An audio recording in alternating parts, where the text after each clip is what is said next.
Hello and welcome back to the NBA DFS Slate Breakdown for Friday, February 2nd. We got a fun 9-game slate on tap here, and we're going to go through it as always. But before we do, right down there, promo offers, parlay play, sleeper, underdog, chalkboard. You can get up to 1 free month of Line Star if you're a new customer to any of them.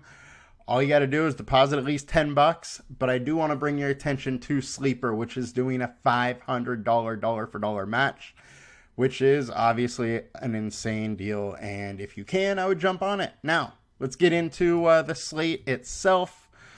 9 games, as I talked about, as always, starting on point guard. We got James Harden, 23% owned. He's in a real nice spot. Versus the Pistons. The only issue is there is some, blowout risk here, but Harden's been crushing constantly lately in that 50s area over the last month. He's been there a ton. Pretty much lives in the mid 40s, which mid 40s isn't really going to get it done at 8.8K, but he does have very real ceiling risk, ceiling chance, especially in this situation versus the Pistons, where Paul George is off the injury report, but my guess is likely still a little bit limited, so his usage should go up a little bit without PG-13. So I don't mind going there, even though he is high owned. Paul George, don't mind going to, Paul George, Bradley Beal, don't mind going to Bradley Beal. Pace up spot on a very good team. Obviously gets overshadowed by KD and Booker a little bit, but he can get it done. Been in the 40s a couple times recently, had a 50 burger. I don't mind going there in this pace up spot with a super high 250 total.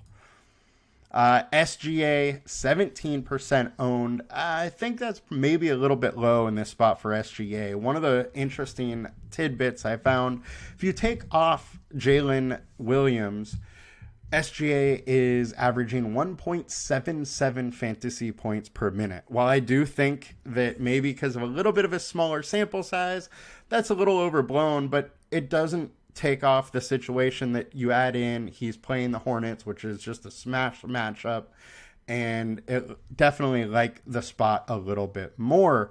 There is a 15.5 spread in that game though. So as we talked about Harden, there is some definite blowout risk, and even more so with OKC. And they have not played them this year, so. And some pivots here. CJ McCollum, 7,700. Look, CJ's been playing extremely well, and I think he's been going overlooked for a good part of the season. Mid 40s, high 40s. He's been there a lot. 7,700. I'm totally willing to pay that. And he's a guy that I do know has, the chance to get into the 50s, especially in a good spot. Pace up versus a team that's allergic to defense. Also has several guys that are questionable on the team. So if guys are out, his usage goes up a little bit. Maybe plays an extra minute or two. I think there's a lot of ways that McCollum can get there tonight. Next, we got Trae Young. Don't mind going to Trae Young whatsoever. As I've said on this show multiple times, Hawks. Take point guards versus Phoenix Suns. It has paid off time and time again. They are giving up 39 fantasy points a game to the starting point guard, and that's just a huge average, especially if you consider you got Trae Young on the other side who, puts up 47 points a game.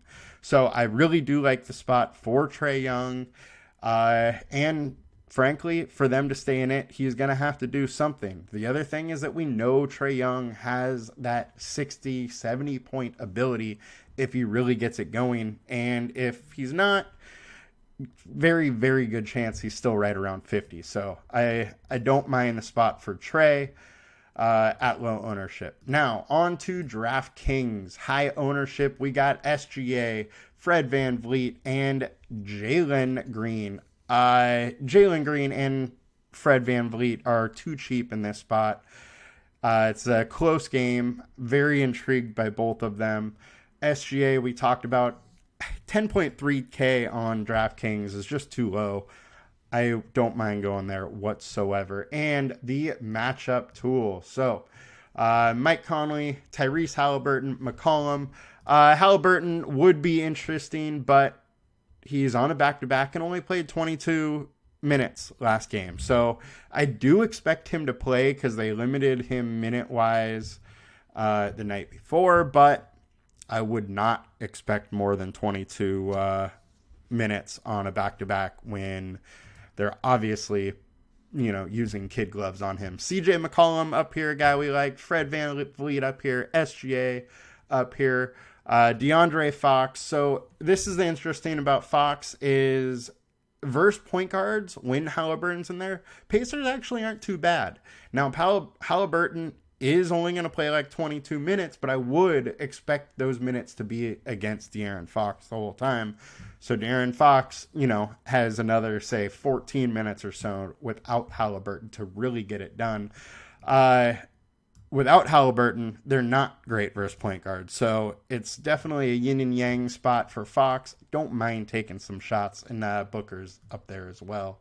Now, on to shooting guard.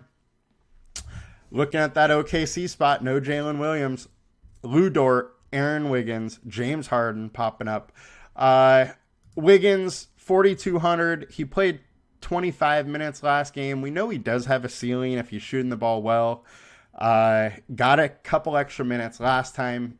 Could probably expect that he's going to get those again with Isaiah Joe and Jalen Williams out. So a little bit intrigued. I just don't know how good of a chance a ceiling game is.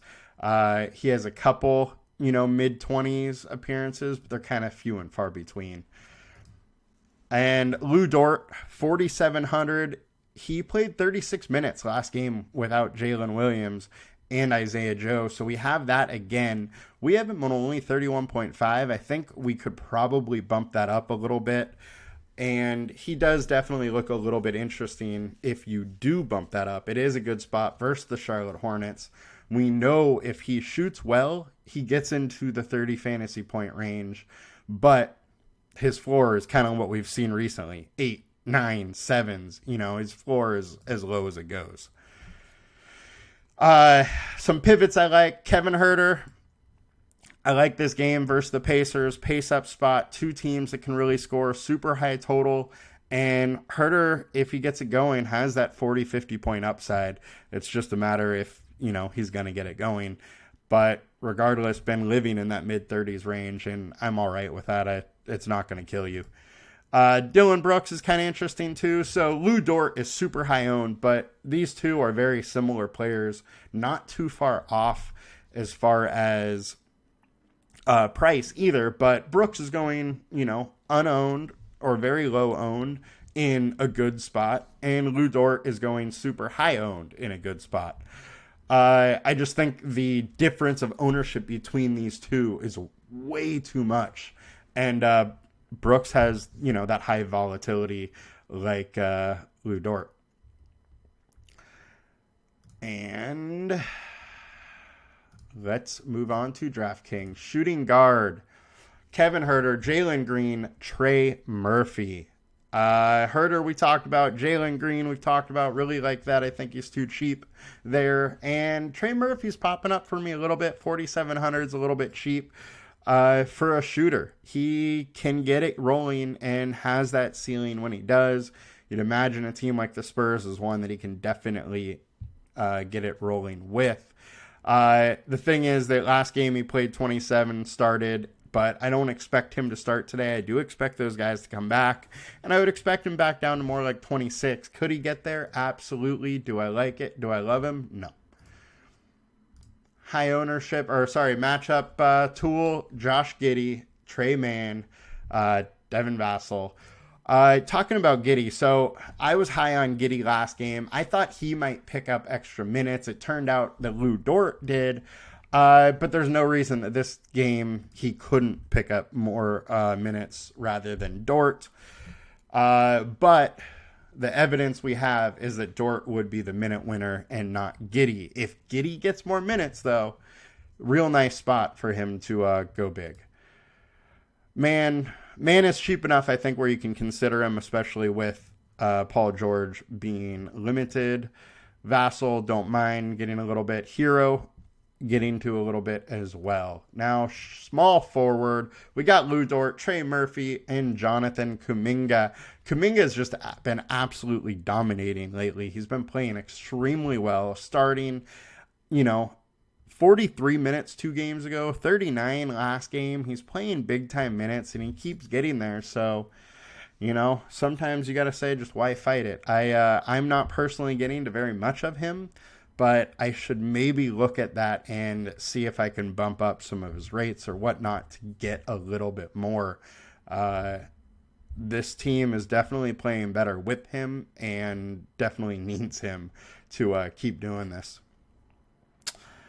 Jonathan Isaac, I talked about this a couple times. We have a couple games of him getting 22, 23 minutes. If he starts getting that at 4K, he's interesting. If he's not getting that, you just don't have the upside with him. All right, Cedi Osman, I got to talk about a little bit here. Spurs, Keldon Johnson likely out. So last game that happened, he had 28 minutes. The game before that, he had 29 minutes. He does have a ceiling when he gets those minutes and he gets it rolling. So I think he's a little bit interesting. I do wish he was a little less owned, but he is one of the value spots you can look at. Herter, we talked about. Keegan Murray. Look, Keegan's got a giant ceiling when he gets it going. Versus Utah, he hit 12 threes, put up 66. They're on the 31st. He hit 7 threes, put up 51. The guy can shoot, and when he's feeling it, when the ball's going in, there's a real solid ceiling at 67. Being able to get, high 40s or low 50s out of him would be huge, especially at low ownership. So I'm definitely intrigued by him. Dylan Brooks, we talked about. John Conchar, the whole Memphis situation is still totally weird and a ton of injuries there, but he's a guy been getting minutes. 32 last game, 30, 26, 31, 28, 5.4K. He's been 0.83 fantasy per minute as a starter. He's in a decent matchup. I don't mind going Conchar in this situation. Small forward on DraftKings, Jonathan Kuminga, Cedi, Dort. Talked about them all. We will move on to matchups. Dylan Brooks, Naismith, and Bay are popping up. I do have to say, at 5,700 on DraftKings, Naismith is intriguing. Guy's been playing extremely well. He's in a decent spot here. Huge total. Might get more use or will get more usage because Halliburton is probably only going to play, half the game. So definitely a little bit intrigued by Naismith. Bay, unfortunately, Trae Young is back, and it just, generally limits his usage a little bit, but he's been playing well lately. At least been shooting well. Shot 50%, put up good points, had 26 points and played 41 the other night, so he can absolutely get there. It's an okay spot. Don't love it. Just not going there myself. Jimmy B is in an interesting spot and been playing very well. On the last game they were playing, I talked about how interesting it is that Hero, Jimmy Butler, and Bam are producing at such a high level with Tyler Rozier on the court. Now that is a thing, and that still continues. It happened last game too.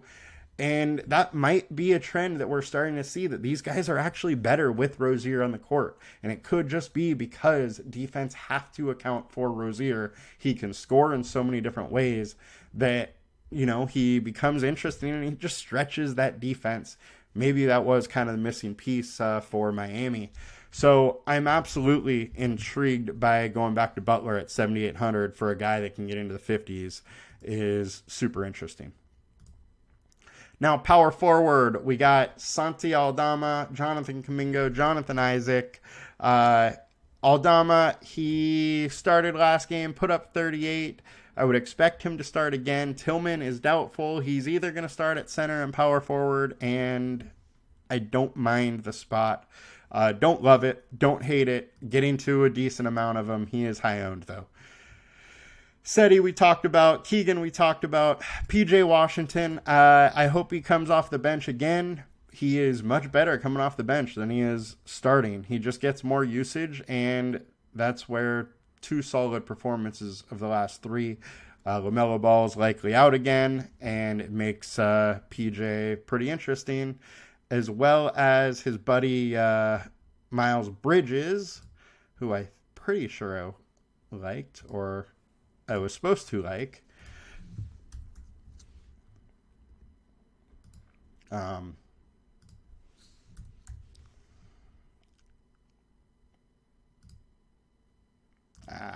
There we go. Miles Bridges, I got to go back here. I've been talking about him ever since it was no LaMelo, no Rozier. The guy just has a huge ceiling without those guys. Been in the 50s, put up 68 last game. You got to consider going back to him in that spot. And super pivot, Gigi Jackson. Look, the guy has been playing very well. Fantasy per minute, 0.93. And he's going to get minutes just because of how hurt they are. Now they're even more hurt at the big man spot because Tillman is doubtful. 29 minutes last game, 30 the game before that, 29 before that. Look, with how this guy has produced at 0.93 fantasy point per minute clip, if he's, getting those 30 minutes, there is a huge ceiling opportunity if he just outpaces that by a little bit. All he needs to do is do 1.1 instead of 0.93, and he's crushing his value. Now, let's get on to DraftKings Power Forward. We got Kuminga, Wemby, Seti. Wemby's too cheap on DraftKings. You got to consider him at that. 9.3 for a guy that's living in the 50s and has a 70, 80 point ceiling. Like, come on. You got to consider that. Matchup tool-wise, Leonard, Jackson, Smith, all up there, all very interesting. I do like Leonard, just not getting to a ton of them. Scared off a little bit by a blowout risk. And just the price going up. He's almost 9K now, but he still does have that huge ceiling and very, very high floor. So definitely intrigued on that one. As well as one of the things we got to say here, Jabari Smith. So he only played 22 minutes last game. It was not totally sure what happened, but I do have to bring up the fact that Alperen Sengun is questionable. If Sengun is out, literally all the starters on Houston look way, way better, way more interesting. So I would say you definitely have to take that in consideration and look at that as it comes closer to lock. Onto the center spot, Santi, Domantas Sabonis, Jalen Williams as a value, and I got to bring up Nick Richards. Look, he's shown a huge ceiling, is over a fantasy point per minute without Rozier and Ball on the court. Don't mind going back there. Draymond, I think, is super interesting. He's been playing really, really well lately. 1.06 fantasy point per minute on over his last 20 starts, and definitely intrigued by going back there versus a team in Memphis that is pretty bad versus bigs these days. PJ Washington is absolutely in consideration as well. Sabonis in a smash spot, but I do worry a little bit about his upside, and I'm just frankly getting to more SGA than I am Sabonis. I do like Sabonis, though, and I am probably going to force a little bit more of him into my lineups, but just not getting a ton right now. On to DraftKings, Wemby, Jalen Williams, Santi is the high ownership and matchup tool. Nick Richards is the very top, hence why I was kind of on, or I am on him, as well as Draymond Green. And then Bam Adebayo is popping up a little bit too. I gotta say here, bring up the fact that Bam is one of the players still producing at a very, very good level with Rozier on the court. So in a good matchup, he's interesting at very little ownership. I'm just not getting to a ton of him right now. He hasn't actually produced that well with Rozier on a full game scale. So I have a little bit of apprehension to him, but I am very, very intrigued. And that'll do it for us, guys. Have a good one. Good luck. Have a great weekend. Make sure to comment, like, and subscribe. Helps me a ton. Helps the show. And I very much appreciate 500 of you rascals watching yesterday. Hopefully that number can keep going up so I can keep doing this. Have a good one, guys. Thank you. Bye.